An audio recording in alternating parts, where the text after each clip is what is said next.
I go, I'm putting on. Putting on, putting on. Everywhere I go, I'm putting on. Putting on, putting on. Everywhere I go, I'm putting on. Putting on.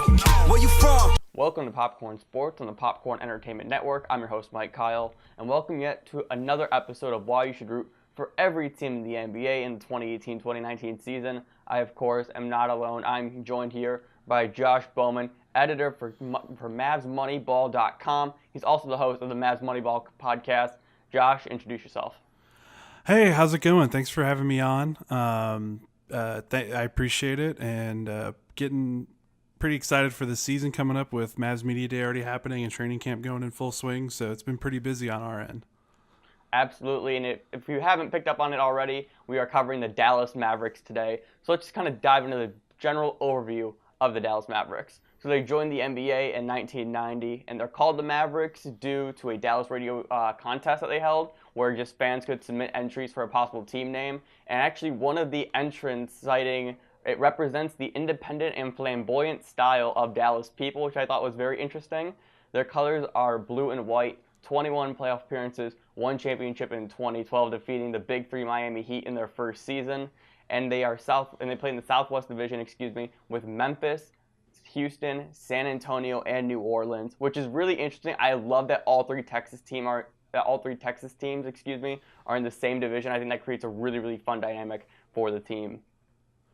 Yeah, for sure. There's a lot of bad blood between Dallas, Houston, Dallas, San Antonio, Houston. It makes it a lot of fun, especially friends that grow up in different areas, or when we go to college. I had a lot of friends that go to UT and met a lot of people that lived in San Antonio and Houston, and it can make the rivalry a little heated, so to speak. Right, absolutely. And there's actually one thing I forgot to ask you, and it's the first question I ask all of my guests, and that is, how did you become a fan of the Dallas Mavericks? And if you aren't a fan of the Dallas Mavericks, perhaps you just cover them. What got you into that? Well, I guess I'm a Dallas native. I grew up in the Dallas-Fort Worth area, and so they were my team. I didn't start actually appreciating and enjoying basketball until I got into middle school. I had like a huge growth spurt and kind of got into the sport just because my parents were like, hey, you're tall, this is what you're doing, instead of sitting at home watching TV or playing video games or whatever. And I was like, all right. And then I kind of fell in love with the sport. I was very lucky and privileged that my dad had some season tickets. The first year he had season tickets was the 2002-2003 season, which was one of the best years the Mavs have had. They won 60 games. The Nash, Dirk, Michael Finley trio was just a lot of fun to watch. Don Nelson running the show. A very innovative team that kind of paved the way for what the current landscape of the NBA looks like right now, with high octane offenses, lots of 3-pointers, lots of movement, small ball. So it was just from there I was hooked. I paid attention to the team before that, but I really wasn't a diehard fan until that season and that moment. Right, and that's really cool for you, obviously, that you've seen kind of the growth throughout the years. You were a fan during that finals run, and obviously during the finals run in 2006 even. And so, hell, the first name you dropped out of your mouth was Steve Nash, and that's just crazy. Because I'm 21, so when I got into basketball, that was more 2005-ish, and so I only know Steve Nash as a member of the Suns, so I don't really remember his time in Dallas at all. Yeah, it's kind of a forgotten period because of how great he was with the Suns. I mean, he won 2 MVPs and kind of helped kind of push us toward the NBA that we watch right now. But he was, I wouldn't say he was obviously a better player in Phoenix, but he was still kind of the same player. He just kind of had a different role in Dallas since the Mavs had Dirk as their primary option. And the Steve Nash we saw in Phoenix was still very much there in Dallas. It was kind of fun to watch and discover him become an all-star, kind of hone his game. And he was just a great player to watch. And that Dirk, Steve Nash two-man game pick and roll was just so deadly. It really just befuddled defenses, every single night. And it was cool to just kind of see Nash go from kind of this unheralded kind of just a guy, kind of just starting point guard into an all-star. And then when he left Dallas and joined Phoenix, we kind of knew that he was off for bigger and better things. Right, absolutely. So now let's just kind of shift gears towards the Mavs and their season last year. So they finished 24-58, the number 5 overall pick in the draft, where they traded up to take Slovenian sensation Luka Doncic. And one of the things that I found interesting when I was researching for this segment specifically is they were top 5 in three-point attempts, but they were 15th in three-point percentage. And obviously, when you get down to like that middle range, you're kind of splitting between decimals between who ranks where. But I just thought that was very interesting. So, it's like they're doing the right things on the floor. They just weren't really able to convert on offense. Yeah, I think you can accredit that a lot to Rick Carlisle and the way he has adapted over the years. It's kind of don't want to try to go too far back, but when he started his head coaching career, it was during the early to mid 2000s when it was very slow, isolation, post heavy basketball. And as a coach, he's transitioned into the new era with the free flowing movement and the high volume 3-pointers and the small ball. And he's kind of rolled right along with it and was one of the innovators when the Mavs won the title. They were one of the first teams to win a title, shooting a ton of 3-pointers and playing that kind of open style. So Rick's always had this team playing a modern style, keeping up with the times, and just like you said, the talent just wasn't there. So hopefully with the talent upgrades with Doncic and DeAndre Jordan, hopefully, with Rick still having that style, that open offensive style, maybe they can up that percentage a little bit. But yeah, they're not a bad team because they're doing the wrong things necessarily. They were just a bad team because their talent was just not up to par. Right. So can you just kind of take me into just breaking down last season for me a little bit, for those who may not be aware? Kind of what went on and why were they towards the bottom of the Western Conference? Yeah, well, it was easy to not be aware of the Mavericks last year. They were bad, right. And they were really, aside from Dennis Smith Jr., they were a very uninteresting team. They were just an odd team. They had Dennis Smith, the 9th overall pick from the 2017 draft, but outside of that, there weren't a lot of young prospects on the team. They had a lot of over 30 or older veterans with Dirk Nowitzki, Wesley Matthews, Devin Harris, JJ Barea. And so it was kind of weird. Usually teams that are that bad are usually they have a lot of blue chippers or they have a lot of first round picks that they're kind of thrown into the fray. And that can be kind of exciting because we all kind of like the hope of the unknown. That's always intriguing. But with the Mavs, Dennis Smith was really their only prospect. They had Dwight Powell, who's a nice, younger player, and Harrison Barnes, who was a younger player, but still, a veteran from those Golden State teams. So that kind of hurt their watchability in a sense that, we didn't really know the direction the team was headed until, this offseason. Right, and that's actually a great segue into this year's roster, because one of the things I was looking at as I was dissecting the roster that currently stands is that, all right, you can start to see them try to get younger. And with that, like, just going through the line, I'm looking at the list right now. Dirk, Dennis Smith Jr., who you mentioned, Harrison Barnes, Wes Matthews, Luka, DeAndre Jordan, Dwight Powell, JJ Barea, brought in Jalen Brunson from the draft. You can kind of just start to see them set the foundation of the young core moving forward. Yeah, definitely. And Luka is obviously the huge linchpin of that. He's kind of what has made this rebuild feel like it has a purpose and an identity. Where the Mavs were picking at 5 before they traded up, the likely pick was probably going to be, Mo Bamba or another big, or maybe a wing that didn't have that wasn't as dynamic as Luka. But Luka kind of solves a lot of problems and fits a lot of holes for the team. The Mavs were very wing starved last year. They had a lot of point guards and a lot of centers, but it was Harrison Barnes, Wes Matthews, and that was about it for rotation capable wings. So, Doncic, helps solve that problem, and he kind of fits into any lineup. He takes pressure off of Dennis Smith. He takes pressure off of Harrison Barnes to be, big time playmakers. he just kind of gives the team an identity that feels like it matches what the modern NBA is.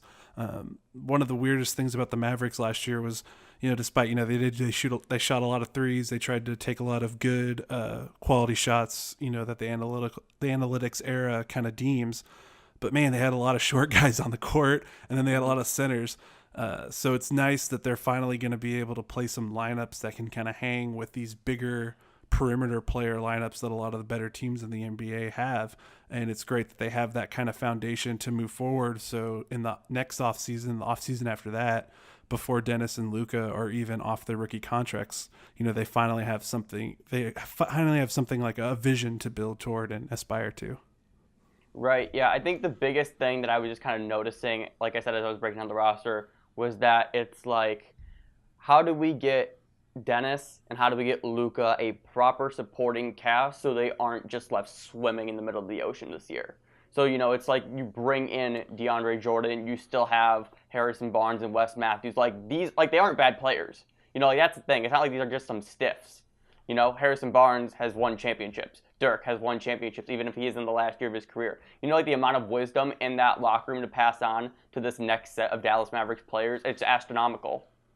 Yeah, it's definitely a different situation than most top three. Most top three picks land on teams that are in full rebuild with changing of the guard, maybe a new front office, a new coach, almost a new roster.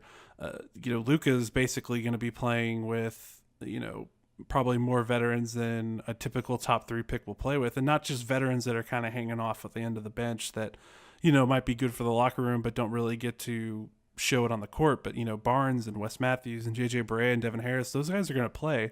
They might have their minutes reduced compared to last year now that Dennis is in his second year.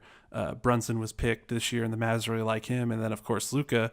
But those guys are going to play with those young guys, and it's going to be an interesting mix of youth and veteran players that hopefully eases the transition and makes it easier for Luka and Dennis to kind of play their games and grow into the players that they want to be. And like you said, with Barnes and Wes kind of handling the dirty things that maybe Luka can't, maybe bang in the paint or rebound or play defense, stuff that's going to take Luka and Dennis longer to come by. The Mavs have role players that can kind of handle that. They have DeAndre Jordan to help clean up mistakes and clean the glass. Dirk to help spread the floor so Luka's not running pick and rolls into a packed lane. So it's really nice that they've kind of got this really nice base so they're not kind of in over their heads and can really grow their games maybe faster than anticipated. Right. So now I have to ask you this, though. Are you pro Luka or were you on the fence about him? Because I was pro him when I was doing my pre-draft prospect rankings. I had him number one, and it wasn't even really close. Oh yeah, same here. Ever since about the fall of last year, when I kind of got some word of Luka and started watching some clips, I kind of fell in love. Right. Exactly. I feel like it's just so rare to see a player with the accolades he's picked up before he's 20 years old. Plus he's, wing height, can play the 3, the 4, the 2, or the 1. The passing is just unbelievable. It's really hard to find the last time a passer better than him came out of the draft. You might have to go all the way back to LeBron, really, when you think about, just the level of passing at the age that he's at and how much better he's going to get throwing passes to these NBA quality shot makers like Harrison Barnes, Wes Matthews, and DeAndre Jordan rolling down the lane. That's just, he's got so many toys to play with. I can't wait to see how he takes advantage of it. And really, when you look at the way the NBA is going, he is the prototypical kind of new age star that you look for. You're looking for a big perimeter player that can handle the ball, that can create for others, and can make shots off the dribble. Right, absolutely. And that's the reason why I had him ranked so high, is just because, he just, especially offensively, obviously he's a little bit raw defensively, but, he's like you said, he's not even 20, or he is 20, that's about it. So he definitely has room to develop. And coming in to the NBA, most guys are not great defenders, but he just does, on offense, he just does so many different things well. It's like, why would you not want him on your basketball team? Yeah, it feels like he solves so many problems and he plugs so many holes. He can seemingly play with any other player, any other lineup. whether you want him at the 4 and go really small, or you want to put him at the 1 or the 2 and go big, you don't really feel like you're at a disadvantage necessarily, at least offensively with him. And I'm just really excited to see what he can do at this next level, and with the quality of the teammates that are going to be around him. The shot makers that are on this team compared to a lot of other lower lottery teams, is just kind of off the charts. Even if the Mavs only won 24 games last year, like, I just can't believe that he's going to be able to run pick and rolls with Dirk, pick and rolls with DeAndre Jordan. Like, that's just not fair when you think about what normally top 3 picks kind of have to work with. Right, absolutely. So let's kind of shift gears away from Luka and kind of give me 1 or 2 players who you're really excited about this season. I would say outside of Luka, definitely DeAndre Jordan. Okay. I know that, with the way the NBA is going, centers are not as valuable as they used to be, but I still think that the right ones are valuable, if that makes sense. We might be transitioning away from the traditional back to the basket, plotting center. That's kind of already extinct right now, but rim running athletic centers that can spread the floor by running pick and rolls down the middle of the floor are still extremely valuable, and they help create offense without even touching the ball. Just the presence that they can bring by sucking in defenders into the paint on those hard rim runs is really still something that teams should value, and the Mavs are one of the teams that value it the most. The production they've gotten out of centers that you wouldn't necessarily think are high quality. They've turned Dwight Powell into a quality offensive player. They took Brandon Wright a couple years, 5 years ago, when he was kind of falling off the NBA grid, and turned him into a wildly productive player. They took Tyson Chandler when he was kind of floating around after Charlotte, and won a title with him because of the way not only he transformed the defense, but the way he provided that presence on offense, running for lobs at the rim.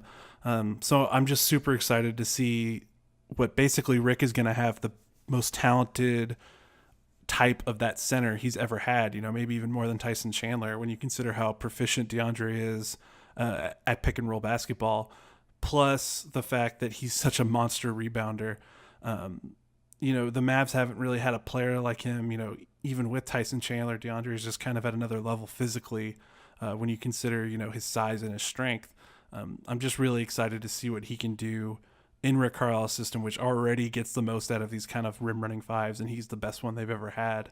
So it honestly wouldn't surprise me if he made, if a bold prediction here, all-star team and one of the all NBA teams. I really think he's just going to have a monster season. Extremely well said, and those lobs between Luka and DeAndre are going to be a real fun time in Dallas for sure. Yeah, definitely. Just can't, it's been a long time since I've been this excited for a Mavs season, probably back during, when they were in contending for titles, back around 2010, 2011. This is way up there compared to those, for sure. Right. Absolutely. So now let's kind of dive into the fan base and the fun surrounding the Dallas Mavericks. So real quick, every NBA team has its own little subculture, whether it be on Reddit or Twitter. So kind of give me an insight as to what Dallas Mavericks Twitter is all about. It's definitely picked up a little bit in the last couple of years. I don't know if we definitely don't have the kind of identity that maybe Warriors Twitter or Cavs Twitter, or recently the almost macabre nature of Celtics Twitter and the zaniness that Celtics Twitter is. Mavs Twitter doesn't really hold much to that because, this is Dallas. We are Cowboys town. Most of the sports fans are really most passionate about the Dallas Cowboys. I would say with the Mavs, it's a lot of fun in terms of there's not a lot of, sniping or infighting. We can be a little homerific at times, but I think our subculture is basically just kind of, we realize how lucky we are to have watched Dirk for over 20 years. And that's kind of the mood right now of the team, of the fan base, is just like, we got Dirk for one more year. We, almost everyone in the fan base was on board with Luka, especially Mavs Twitter. That's what that we were all, pounding the desk for. So everyone's kind of rallying behind, Dirk's potential last year. And then the fact that they drafted probably the best prospect that they've drafted since Dirk. And you can even argue, Luka is a much more heralded prospect than Dirk was when Dirk was coming out of Europe in 1998. So it's this mixture of overwhelming joy with a hint of sadness, knowing that we're watching the final games of Dirk's career. So everyone's just kind of rallying behind watching the greatest player in franchise history for as long as we have left. And then the idea that, wow, we actually have a future for really the first time in a long time. You said something there that was really interesting to me, and it's completely unrelated to the fan base and the culture surrounding the Mavericks. But you said, I forgot, just exactly when Dirk was drafted, excuse me. You said 98. I was 1 year old when Dirk got drafted. That's, oh, man, that's crazy. Yeah. So, wow. Holy. Yeah, there are people like yourself or maybe a little bit older where they do not know Mavericks basketball without Dirk Nowitzki. And they are college kids. Yeah, they're even post-college kids. So there's a generation of Mavs fans that just don't know what else Mavericks basketball can be. So there's, that hint of sadness knowing that it's about to end soon, but then there's also kind of that excitement, the mystery of the future and knowing that they have the brightest young star that they've had in decades. Right. By doing all this, you just reminded me to totally grab tickets to the Cleveland-Dallas game when that takes place so I can see Dirk in person for one last time. But let's just kind of shift gears while keeping this still in-house. What personalities or what's the fun locker room dynamic that the Mavericks have going for them right now? I definitely think with how many veterans they have, there was definitely some groaning about, the Mavs not necessarily taking both steps into the deep end of the pool in terms of rebuilding, because they did hang on to some veterans that, most rebuilding teams don't hang on to. But as someone that, has a credential, goes to games and goes inside that locker room, you could definitely tell that those veterans there really create an environment where things never get too down. I've definitely been in that locker room over the last 2 years when they've gone through this losing stretch where, guys weren't happy, but it never felt out of control, or it never felt like there was bickering or fighting or like the locker room was hanging on by a thread. And that really goes to the kind of culture that Rick Carlisle and Dirk Nowitzki set. And I'm really excited that guys like Dennis Smith and guys, Luka Doncic and Jalen Brunson, that they're going to be able to be brought up, into this culture with Dirk Nowitzki kind of setting an example. It really creates a mood where even when things are going bad, you don't feel like it's the end of the world. And Dirk is just so great. He's so self-pitying at times, or, going after himself, making jokes and things like that, that really, even when these were the worst 2 years of his career, really, these last two seasons, and, he'll still come out and answer questions and give tours to locker room, to, charities, we would see, as we were shuffling out to go write our stories, he just elevates everyone so much with his mood and with his temperament and his personality that, it's hard to ever feel too down about the team knowing that he's there. But yeah, so that, it just creates an environment where, like, when you see what you're seeing with the Minnesota Timberwolves right now, and like the bickering and the infighting, like as much as Mavs fans might pull their hair out that, they've got a 33-year-old JJ Barea playing minutes on a 24-win team, like at least we know that, nothing like that would really ever happen in Dallas. And when it does kind of pop up, like the Rajon Rondo stuff a couple years ago, the Mavs are pretty good at kind of nipping it in the bud and moving on. Right. So I have to ask you this. Were you at Media Day yesterday? I was not, unfortunately. Oh, darn. Media Day being, it's always during, the 9 to 5. Right, yeah. Contrary to popular belief, Mavs Moneyball is not paying the bills, but I'm very gracious to write for them, and it's obviously a great experience, but I have to have a daytime job, and so I wasn't able to make it out there, but we had some staff members able to make it out there, and the audio and the video they brought back, it's just got me even more excited, seeing the answers to the questions and kind of the vibe that's going on right now. Awesome. And with that, we'll kind of wrap you up. We'll wrap you up with this. You have 30 seconds to pitch anybody why they should be a fan of the Dallas Mavericks this year. The floor is yours. Because they have what is likely going to be the rookie of the year and probably one of the best rookies we've seen in some time in Luka Doncic. He might be the best passer coming out of the draft since LeBron, and I think he's going to make some plays that are really going to wow some people. And if you want to get in on the hip and the cool guy that NBA Twitter deeply loves, that's definitely Luka Doncic, and seeing him running pick and rolls with DeAndre is going to create some really incredible highlights. Absolutely. This has been Mike Kyle and Josh Bowman. You can follow him on Twitter, or on Josh Bowe, excuse me. I was reading your Twitter handle. You can follow him on Twitter at Bowman55. He's the editor for MavsMoneyball.com and also host of the Mavs Moneyball podcast. Josh, you got anything else to plug? Just go to MavsMoneyball.com if you want to read more about the Mavs. We are publishing a lot of stuff over the last couple of days since training camp is in full swing. So, it's back to the grindstone, and we've got a lot of content down the pipeline, and it should be a good one. Josh, thank you so much for coming on, man. Thank you so much for having me on. I appreciate it. Anytime. And with that, we're going to get up out of here. If you enjoyed this video, be sure to leave a like and subscribe down below for all... Well, hang on, I'm starting that part over. Hang on. I'm going to do some swift editing. Hang on. Anytime. And with that, if you enjoyed this video, be sure to leave a like and subscribe down below. We're doing this for every NBA team for the 2018-2019 season. And with that, we'll catch you next time.